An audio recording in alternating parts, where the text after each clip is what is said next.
aujourd'hui, on va parler de quelques petits paramètres à respecter pour l'hiver. Certaines personnes ont des options d'activer sur leur boat EUV 2022,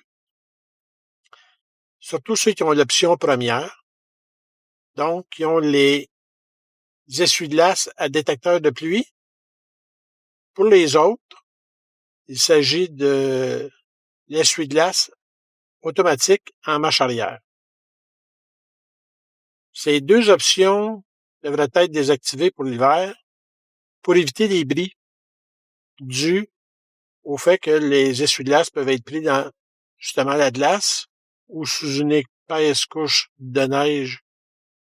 Toutes ces petites choses pourraient endommager le système d'essuie-glace, avant comme arrière. Donc, pour désactiver, on va dans nos paramètres, on sélectionne l'onglet Véhicule, on va dans Confort et Commodité.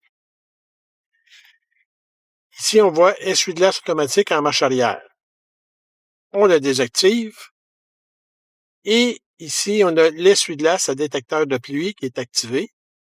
Vous allez remarquer que quand on va le désactiver, les essuie-glaces vont partir, ce qui veut dire qu'à partir du moment qu'ils sont désactivés, sur votre manette d'essuie-glace, à la position auto devient la position manuelle pour intermittent.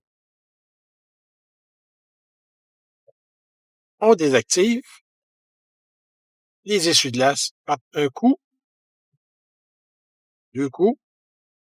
Tout dépend de degré de sensibilité qu'on avait mis sur l'essuie-glace automatique intermittent. Donc, à partir de ce moment-là, je vais vous déplacer vers la manette, ici, qui est sur Auto. Donc, on la met à Off. En faisant ça, nos essuie-glaces deviennent en mode manuel. Si je veux avoir les essuie-glaces en mode intermittent l'hiver, je monte un coup et j'ajuste la vitesse. Tout est en mode manuel. Donc, j'arrête les essuie-glaces intermittents. Toujours dans confort et commodité. Au printemps, on va réactiver nos essuie-glaces à détecteur de pluie, puis l'essuie-glace en marche arrière pour ceux qui le désirent. On va revenir avec la température et la qualité de l'air. Ici,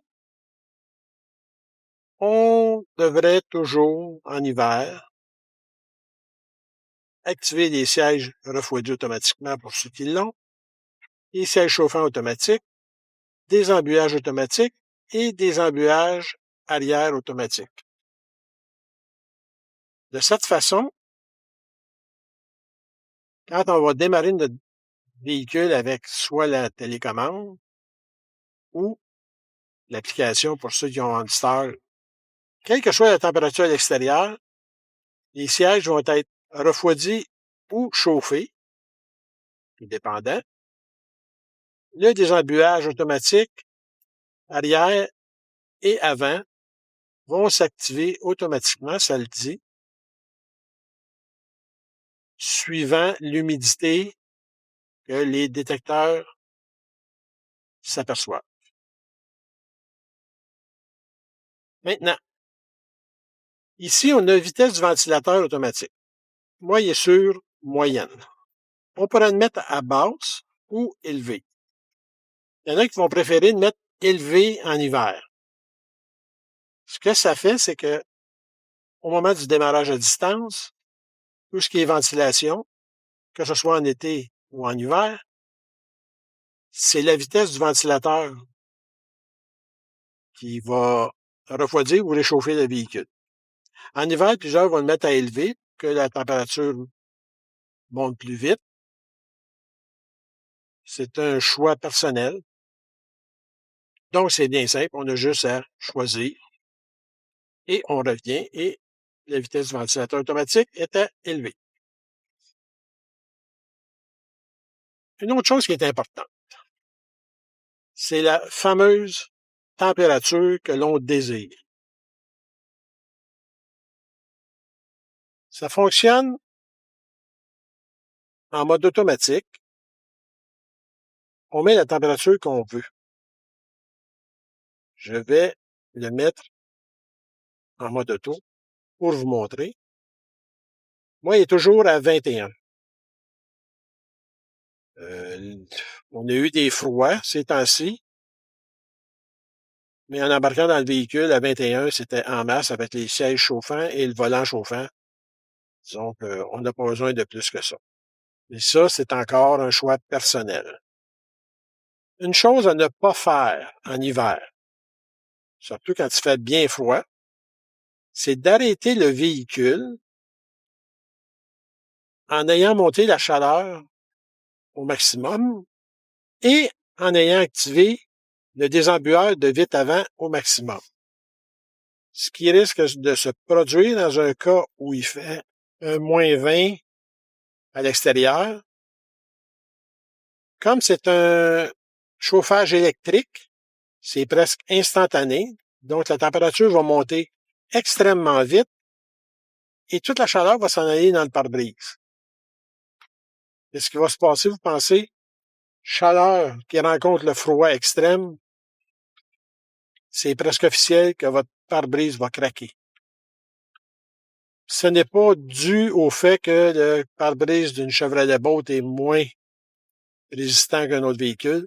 C'est juste le fait qu'il y a un échange thermique qui se fait entre extrêmement chaud à l'intérieur, extrêmement froid à l'extérieur. C'est sûr que vous risquez de briser votre pare-brise.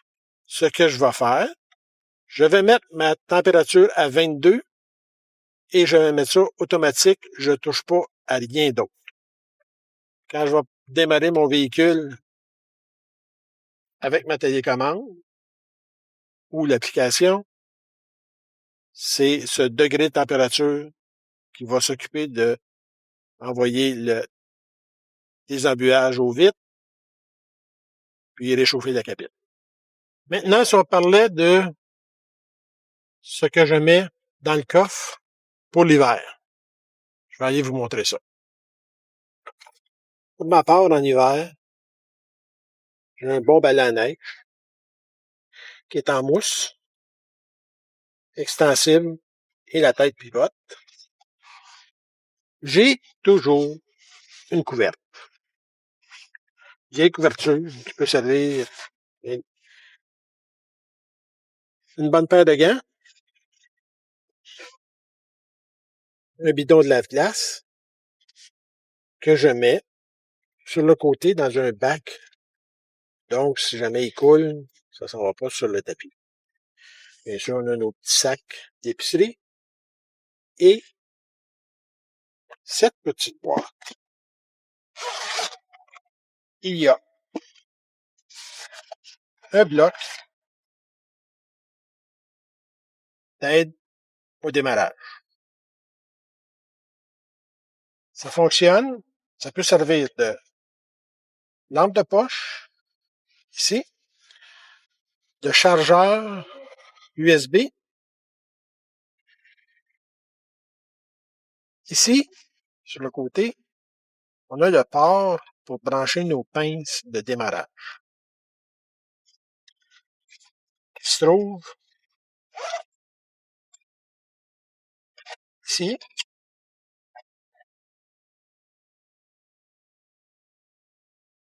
Ici, comme ça. On vient tout simplement brancher. Ça nous indique que le petit bloc est prêt à 100%. Il nous reste juste à brancher nos deux pinces. Une fois branché, on va avoir un indicateur ici. Il va nous indiquer si le branchement est correct. Si c'est OK, on va avoir la lumière verte. Si c'est inversé, Ça va être la lumière rouge. Si la batterie est vraiment à plat, on va appuyer sur le bouton forçage. Ce que ça va donner le maximum de pouvoir pour démarrer la voiture. Je l'ai expérimenté sur un Tucson qui était 3 mois dans un garage, dont la batterie était complètement plat. Les lumières au plafond n'allumaient même pas. J'ai branché mon petit bloc que mon copain disait tu feras jamais démarrer ma voiture avec une flashlight. J'ai branché ça. Ça me dit de appuyer sur le bouton forçage ou override. Toutes les lumières du véhicule se sont allumées. J'ai dit à mon copain, appuie sur ton bouton. 3 tours. Et voilà, le véhicule était en marche. Je l'ai laissé brancher environ 2-3 minutes. Puis, j'ai tout débranché et son véhicule, depuis ce temps-là, fonctionne. Donc, pour ceux qui pensent que c'est pas efficace, c'est une petite chose à avoir dans votre coffre de voiture. Parce qu'on sait que on peut avoir des problèmes avec la petite batterie 12 volts du véhicule. Chose importante à retenir, c'est une fois par 6 mois de brancher la batterie pour la recharger. Ça se branche à partir ici, avec un câble, et vous branchez ça dans une prise murale avec un petit transformateur qu'on a tous à la maison. C'est ce que j'ai dans mon véhicule. Il y en a qui se transportent une petite pelle. On peut faire ça. Moi, j'ai jamais eu ça. J'ai jamais eu de problème. Mais on va voir ça cet hiver. Faut pas oublier une chose. Les bons pneus d'hiver. Pour ma part, j'ai enlevé le 17 pouces. J'ai mis du 16 pouces de grandeur 205/60 R16 sur des mags de Chevrolet Cruze 2018. La sorte de pneus, c'est des Michelin X-Ice. J'espère que ça va bien aller. Pour le moment, je les trouve silencieux, ce qui était important pour moi. Donc, ça conclut ma petite présentation sur les préparatifs de ma Chevrolet Bolt 2022 pour sa première hiver.